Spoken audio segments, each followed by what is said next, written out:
যৌবন জ্বালায় সহে না ওরে বন্ধু আনাই যে দেশে ওরে কে আমায় ভালোবাসে জেগে আছি কি আশা রাতে ঘুমাইছে না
আগেকার যুগে যদি বাড়িতে 3-4টে বোন থাকতো আর যদি বড় দিদির বিয়ে হতো তো বোনগুলো সাথে যেত মানে শালি হিসাবে ফ্রি কিন্তু এখন ভালোবাসার সাথে ধোকা ফ্রি পয়সা দিয়ে কিনতে হবে না আগেকার যুগে বিয়ে দিতে গেলে বউদেরকে পয়সা দিয়ে কিনতে হতো কিন্তু এখনকার যুগে আর কিনতে হবে না একদম ভালোবাসবে যত দেরি ধোকা পেতে তত দেরি আকাশের নক্ষত্ররা চাঁদের মতো আলো দেয়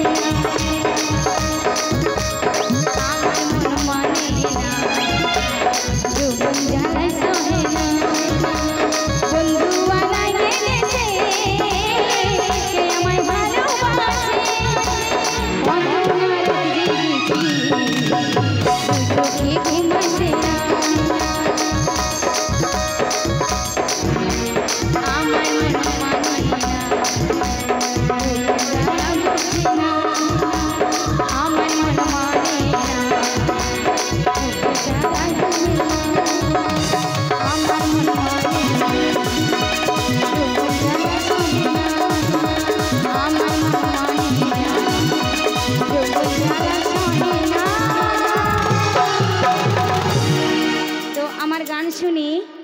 সন্তুষ্ট হয়ে বা ড্যান্স দেখে, নাগিন আনাই তো না লালপান বেবি, নাগিন ড্যান্স দেখে সন্তুষ্ট হয়েছো?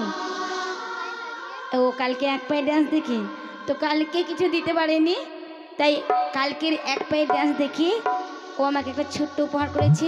সত্যি ওই উপহারটা আমার জীবনের মূল্য হয়ে থাকবে তোমার কাছে, বুঝেছো? যাও, নাচবে তো? নাচবে আমার সাথে? নাচবে? নাচবে না? আচ্ছা ঠিক আছে, যাও। তো যাক, ওর যে এত সুন্দর লেগেছে এক পায়ে